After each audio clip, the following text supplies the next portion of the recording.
Vamos abrir a palavra de Deus em 1 Tessalonicenses, capítulo 4. 1 Tessalonicenses, capítulo 4.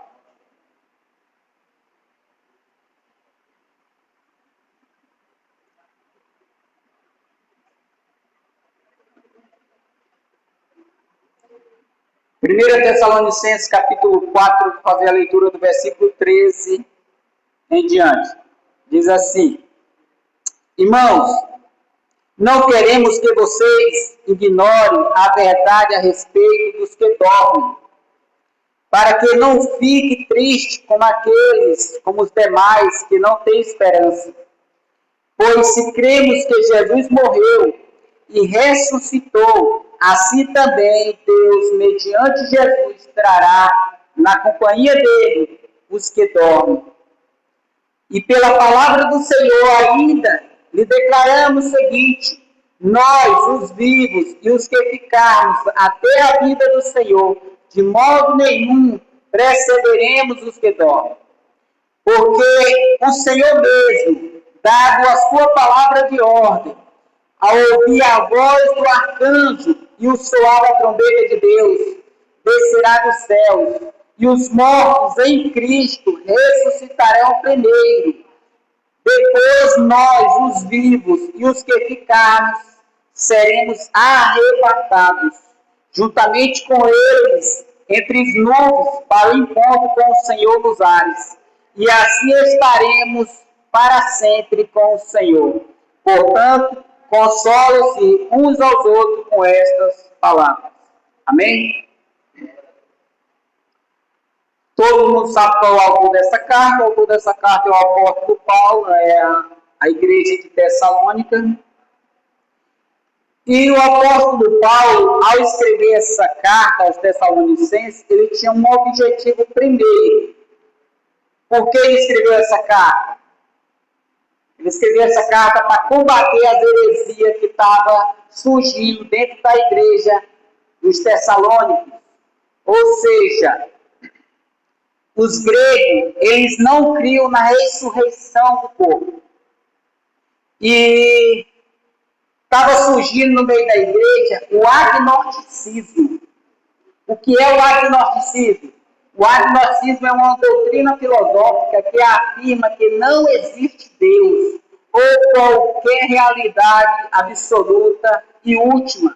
Não pode ser conhecida, provada ou negada com certeza. Essa palavra vem do grego agnosis, que o A significa sem ou negação. Gnose significa conhecimento, ou seja, significa sem conhecimento. Essa doutrina filosófica aqui, essa seita, ela dizia que não tinha um conhecimento da pessoa de Deus. Eles não podiam crer que existia Deus porque eles não conseguiam provar. Porque, ou seja, o agnosticismo ele só crê naquilo que pode ser provado cientificamente. Ou seja, eles não podiam crer na existência de um Deus Todo-Poderoso porque eles não tinham material suficiente que pudesse provar cientificamente que Deus existe. E também eles não criam que o corpo fosse ressuscitar. Por quê? O que é que eles ensinavam? Para eles, o agnosticismo, o corpo é matéria e a matéria é má. O espírito é bom. Então, eles não criam na ressurreição do corpo, porque para eles, quando uma pessoa morria, o espírito se libertava do corpo. Era a libertação do corpo, do espírito, porque o corpo é matéria e para eles matéria era má. Então, eles tinham dificuldade de crer na ressurreição do corpo. Porque para eles, quando alguém ressuscitava, o espírito da pessoa voltava a ficar prisioneiro pelo corpo. Uma dificuldade entre os agnosticismos, ou seja, uma diferença entre agnosticismo. Existem dois tipos de agnósticos. Existe o agnosticismo ateísta e o agnosticismo teísta. O agnosticismo ateísta é os ateus. Ele nega a existência de Deus. E o agnóstico diz que é impossível saber com certeza se Deus existe. Mas o agnosticismo o teísmo acredita que existe Deus. O agnóstico suspende o juízo. Ou seja, ele crê que existe Deus e ele crê que vai ter um juízo. Só que a diferença é, eles não creem na ressurreição do corpo. Então, o que estava acontecendo? Se eles não criam na ressurreição do corpo, para ele o viver é só o presente. Depois da morte não existe nada. Era isso que ele estava ensinando lá. Que a vida é esta. Você tem que aproveitar esta vida. Depois que morrer, acabou. Ou seja, ele estava desviando o conhecimento da igreja aos Tessalônicos por conta dessa heresia. Porque você dizer que a vida se resume a só aqui é heresia, irmão, porque a Bíblia inteira está repleta de texto que vai falar sobre a vida eterna, sobre eternidades que nos aguardam. Amém? E eternidades é para todos. Uns para uma condenação eterna e outros para a vida eterna. Mas a vida não se resume somente a esse momento aqui. Esse momento é passageiro. O que nos aguarda é eterno. Amém?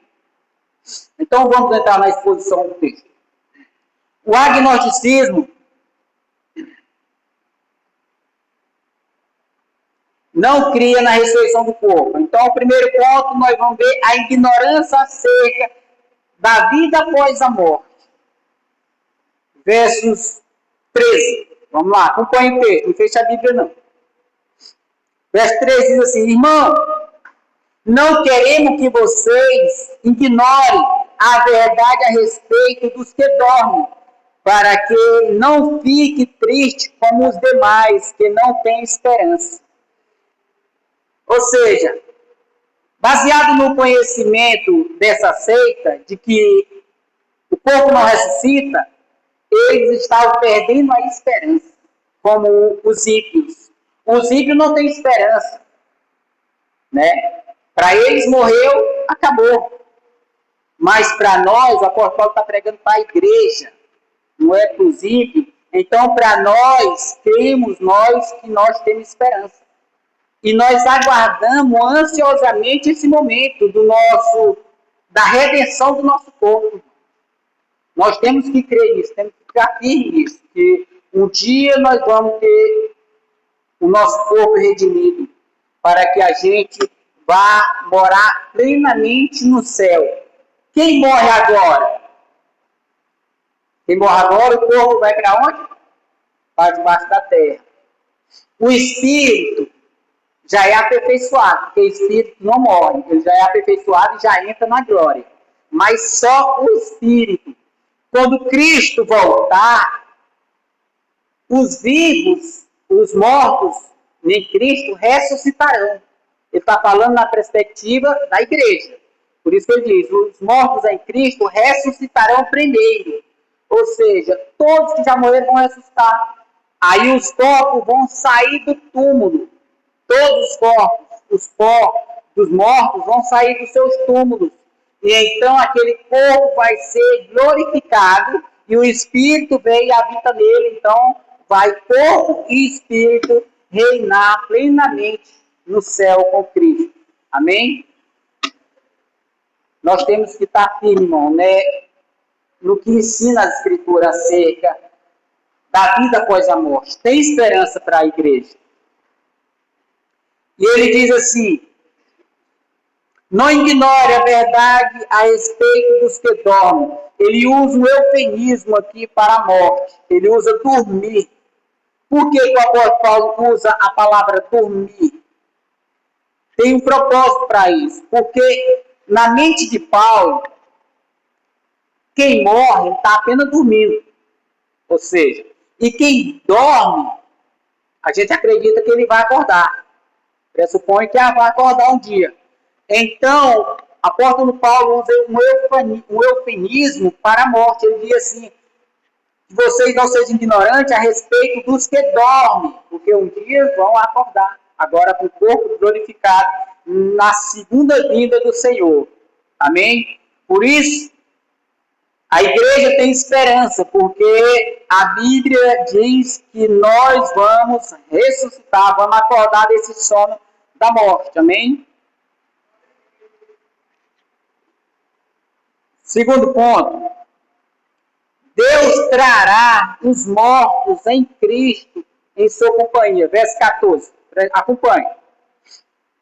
Pois se cremos que Jesus morreu e ressuscitou, assim também Deus, mediante Jesus, trará na companhia dele os que dormem. Novamente, ele usa o eufemismo para a morte, dormir, supondo que eles vão acordar. Ou seja, primeiro ponto aqui desse segundo ponto, nós vamos ver aqui, Jesus morreu. A Bíblia diz que Jesus morreu. Todos nós acreditamos que Jesus morreu na cruz. Amém? Na época de Jesus, quando isso aconteceu, que Jesus foi tirado da cruz, colocado dentro do sepulcro, e no terceiro dia ele ressuscita, as pessoas diziam que Jesus não tinha morrido, que Jesus tinha apenas desmaiado e que o discípulo tinha ido lá à noite e tinha roubado o corpo, somente para não confirmar que Jesus tinha ressuscitado no terceiro dia. Ou seja, nós cremos que Jesus morreu de fato, e não só que ele morreu, mas também que ele ressuscitou. Aquele povo da época estava enganado acerca da ressurreição de Jesus, quando ele dizia que o discípulo tinha roubado o corpo e escondido o corpo. Mas, de fato, Jesus ressuscitou. E tem prova, porque não foram nem só um nem dois que viram ele ressurreto, mas muita gente viram ele. Ele apareceu para muita gente. Ou seja, inclusive na sua ascensão aos céus, ele subiu a olho nu, as pessoas enxergando, as pessoas olhando para ele subir. Lentamente ele foi subindo até onde a vista das pessoas não alcançaram mais. Ou seja, Jesus ressuscitou de fato. E um discípulo de Jesus, que estava duvidando da aparição de Jesus ali, ele disse que só acreditaria vendo Tomé. Jesus apareceu especificamente para que Tomé tirasse a sua dúvida. Tomé disse que só acreditava se visse, se tocasse nas mãos, nos cravos, nas marcas de cravo, como também no lado dele, onde a lança tinha furado. Então Jesus aparece para Tomé, para o discípulo tudo, e Tomé está lá. Aparece para que Tomé tire suas dúvidas. Tomé vai lá e toca em Jesus, nas feridas. Aí ele comprova que Jesus realmente tinha ressuscitado, que era o Filho de Deus. Irmãos, tudo isso que a Bíblia ensina, que a gente prega, apesar de tudo isso, há pessoas até o dia de hoje que ainda duvida de que Jesus ressuscitou. Tem gente que diz que Jesus não ressuscitou. Entendeu? É muito complicado, irmão. Se Jesus não abrir os olhos das pessoas, elas não vão entender e não vão ter. É impossível de um ímpio entender a palavra de Deus se Jesus não abrir os olhos dele. Não tirar os tampões dos seus ouvidos. Por mais que a gente pregue bonito, bem organizado, é impossível. Tudo depende da graça de Cristo, irmão, para que a gente entenda a palavra de Deus e a gente se aproxime dele. Mas graças a Deus que nós estamos aqui e que nós entendemos isso, irmão, e estamos firmes nisso. Entendemos também que quando Jesus voltar, Deus vai nos ressuscitar e aqueles que já morreram em Cristo vão ressuscitar, juntamente com Cristo voltarão. A palavra diz que eles voltarão na companhia de Jesus. Se eles voltarão na companhia de Jesus, aonde se encontram os mortos em Cristo hoje? No céu, porque Jesus não está no céu. Se os mortos vão voltar com ele, vão voltar do céu. Então, as almas dos que morreram em Cristo estão no céu reinando. Tem muita linha de pensamento, uns que vão dizer que a alma está dormindo, tem um sono da alma, que ela está dormindo, que ela vai ressuscitar, a alma vai ressuscitar quando Cristo voltar. Tem outros que creem que a pessoa quando morre ela é aniquilada, acaba-se tudo na morte ali, tudo encerra, segundo os agnosticismos também, crê nisso também. Ou seja, a Bíblia diz claramente que as almas vão vir junto com Jesus, as que já estão lá no céu, reinando com ele. Vão voltar com ele também. Preste bem atenção, no verso 15, a firmeza das Escrituras. Não há vantagem, não há desvantagem para os que já morreram em Cristo.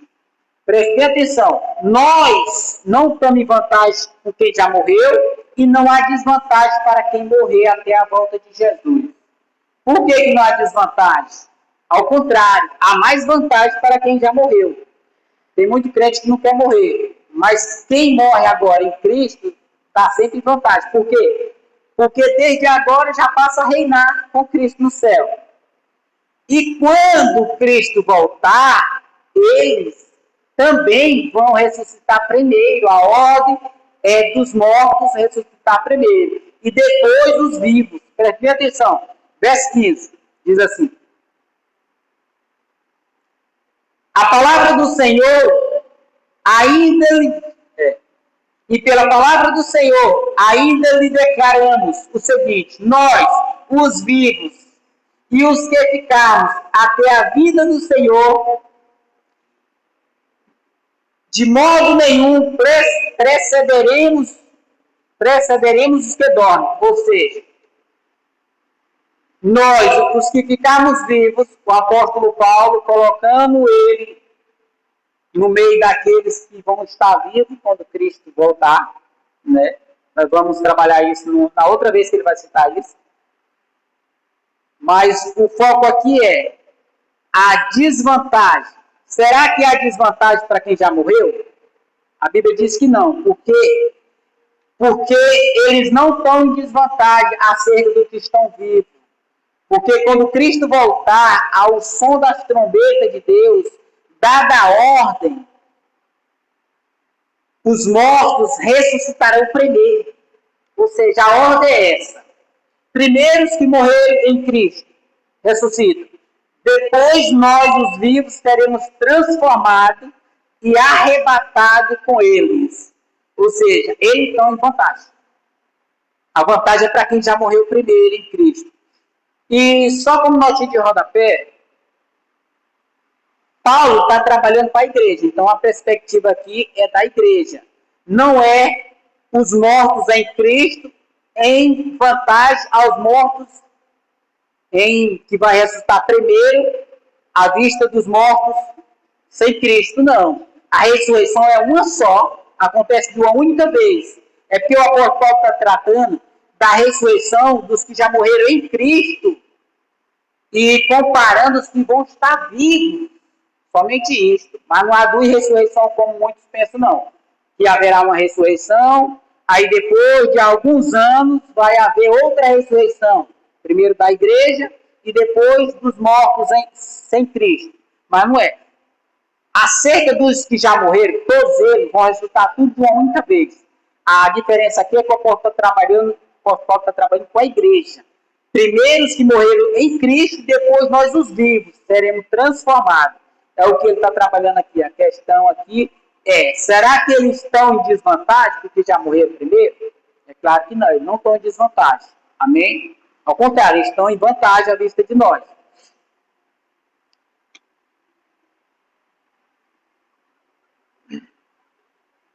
Agora nós vamos trabalhar a certeza da vida gloriosa do Senhor. Verso 16. Porque os mortos em Cristo não estão em desvantagem. Verso 16. Diz assim: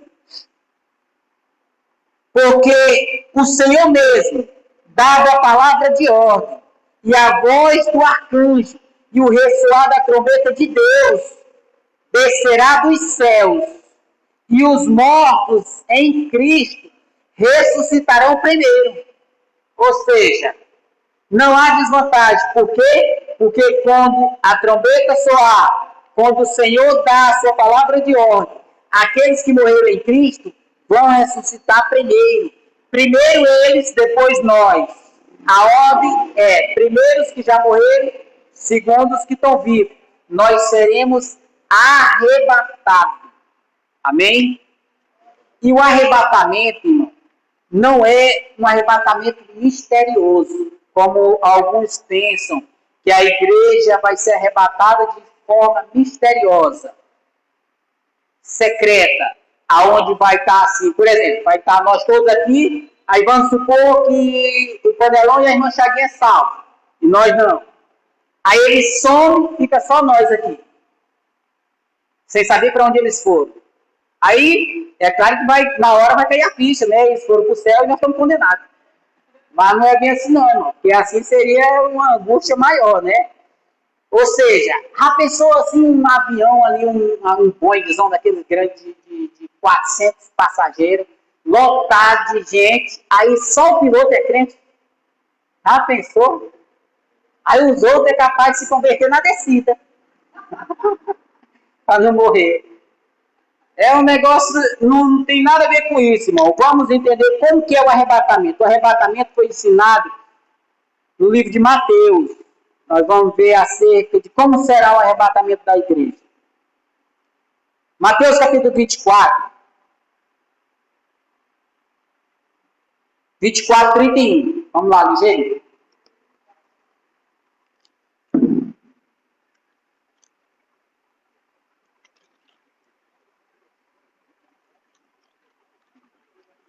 Verso 31 diz assim: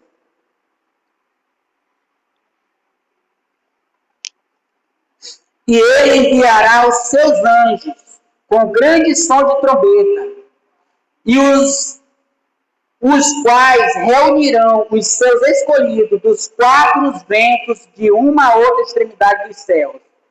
Ou seja, o arrebatamento não será de forma invisível, ali de forma misteriosa e secreta. O arrebatamento será o quê? Deus mandará os seus anjos, e os anjos vão descer aonde houver um escolhido de Deus, um eleito, um chamado de Deus, ali os anjos vão recolher e levar, da mesma forma que Jesus subiu.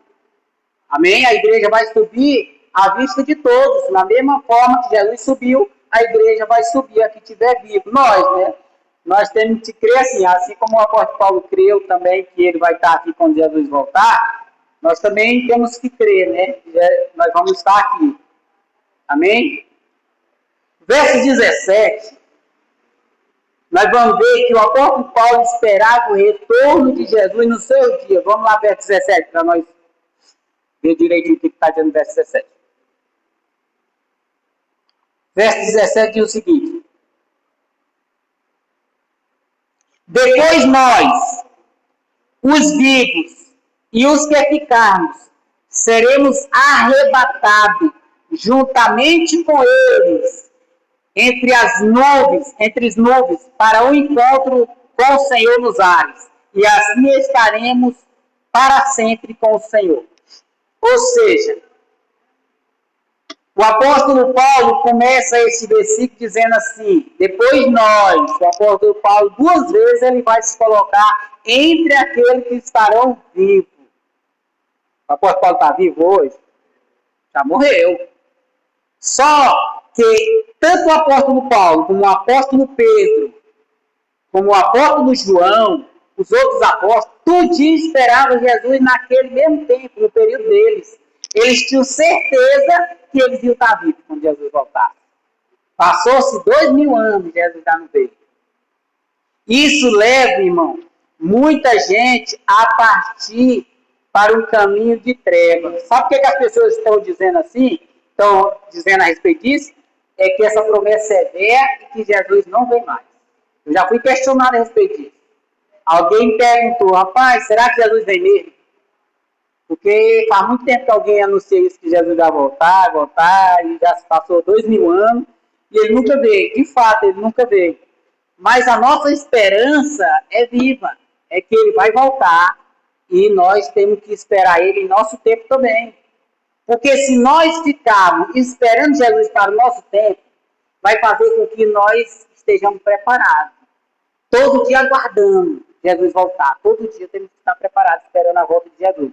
Se nós ir para um extremo e dizer assim, Jesus não vem agora não, mas passou 2000 anos. Eu acho que ele vem daqui 1000 anos, talvez. O que essa pessoa vai fazer? Ela vai curtir a vida. Ela vai aproveitar a vida.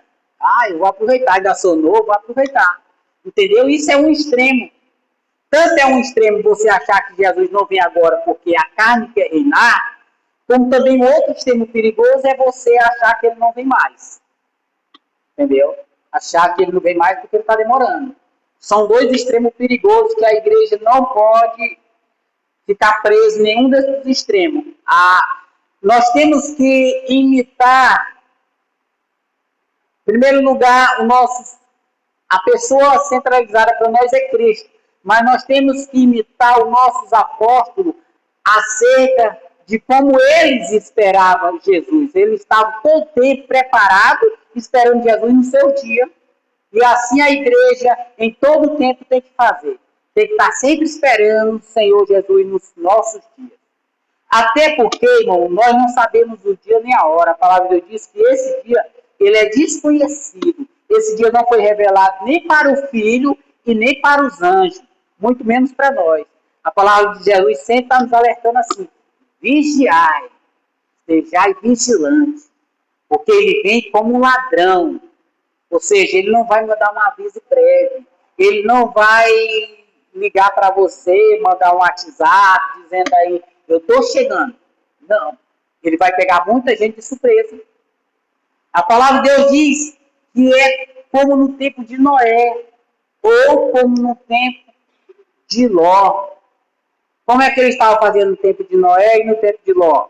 O povo vivia comendo e bebendo, casando e dando-se em casamento, plantando e construindo. O tempo de Ló ainda vai mais longe, fala plantando e construindo. Ou seja, as pessoas estão preocupadas demais com as coisas deste mundo.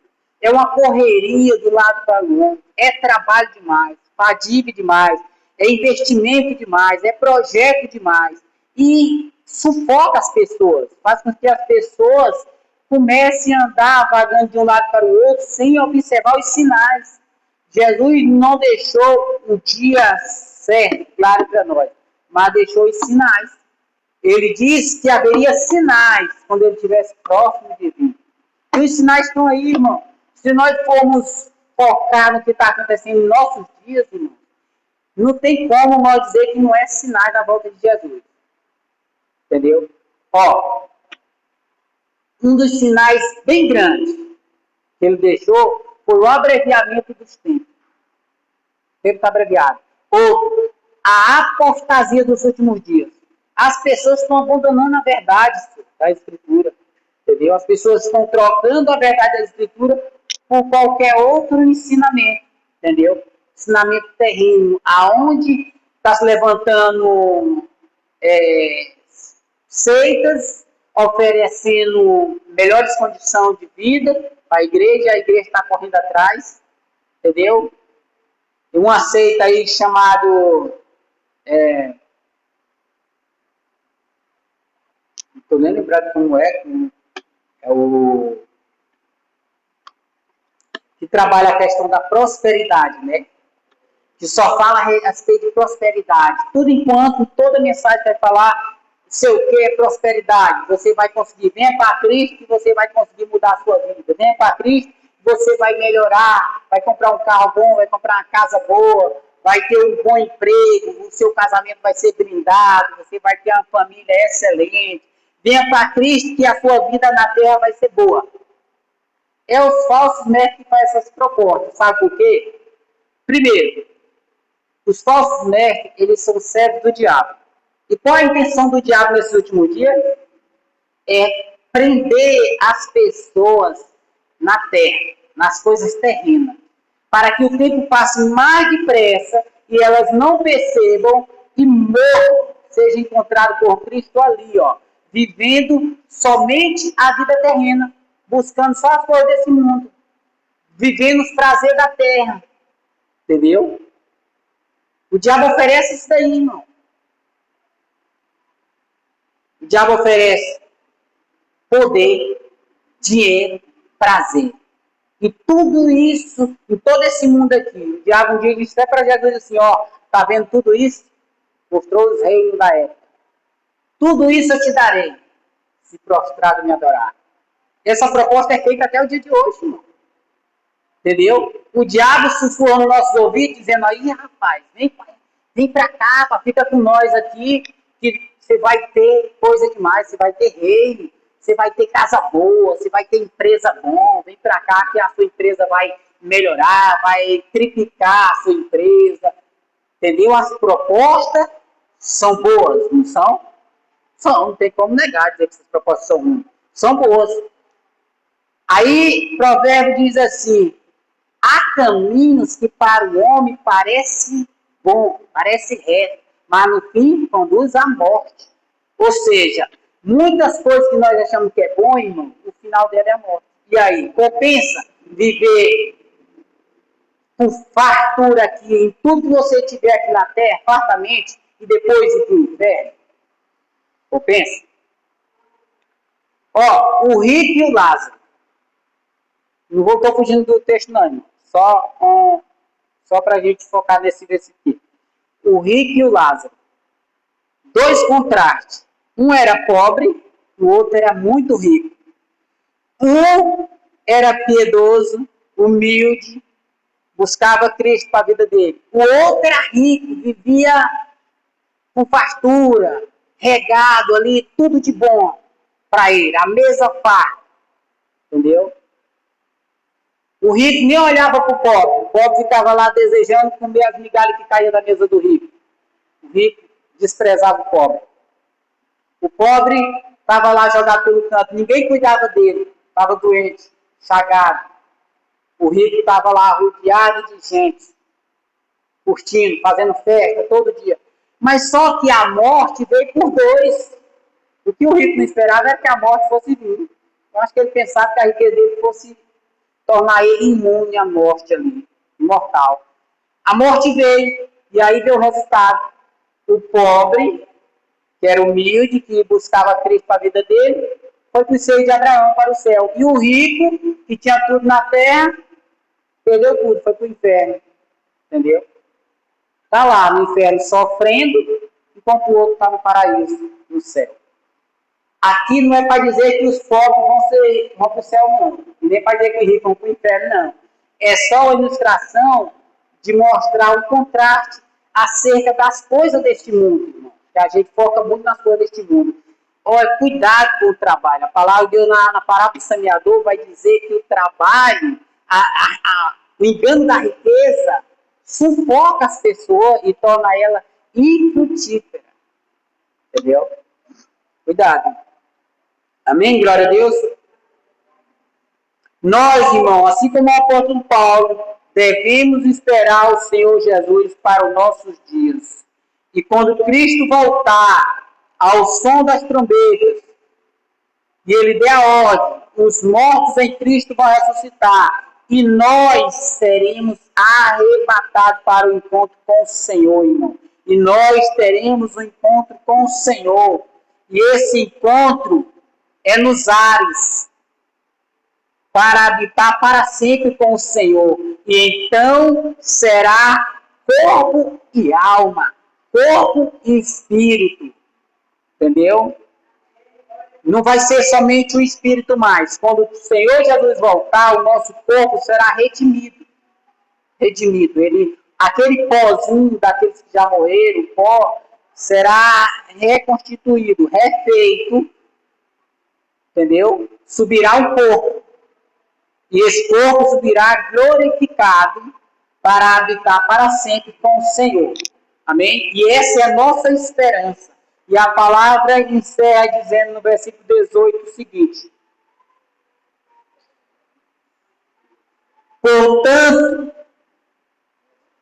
consolai-vos uns aos outros com esta palavra. Ou seja, esta palavra, irmão, assim como foi um consolo para a igreja dos Tessalônicos, é um consolo para a igreja de todo o tempo, irmão. Saber que nós não entramos em desvantagem ao morrer em Cristo, isso é muito bom.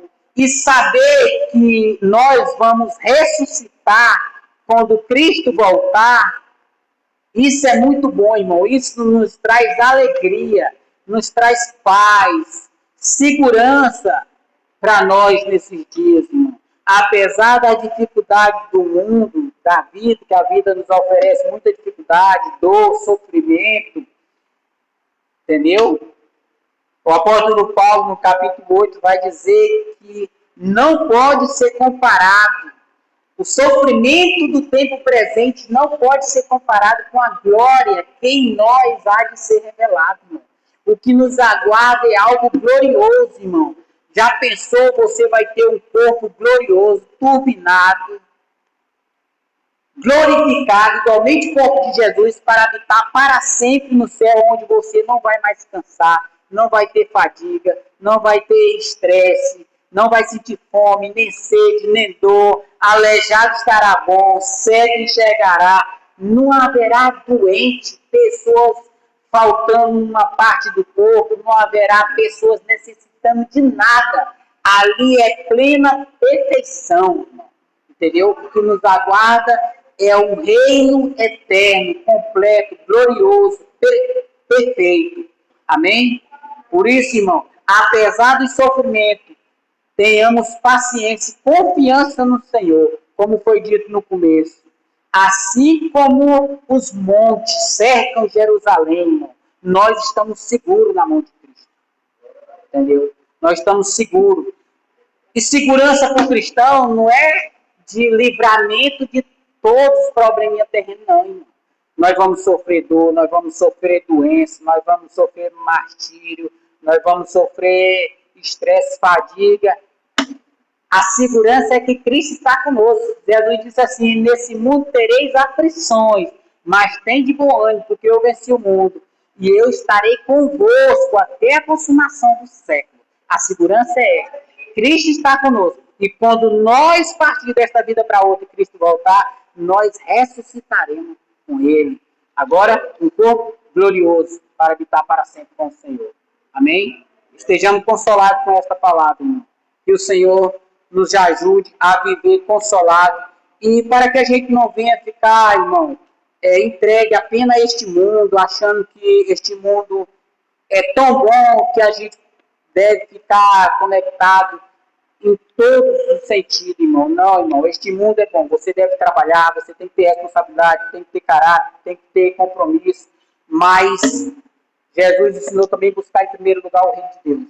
Jesus diz: buscar, pois, em primeiro lugar o reino de Deus. E ele nem manda buscar as coisas, ele só diz buscar o reino de Deus em primeiro lugar. As coisas serão acrescentadas. Elas virão por consequência de uma vida obediente a Deus. Amém? Vamos ficar de pé.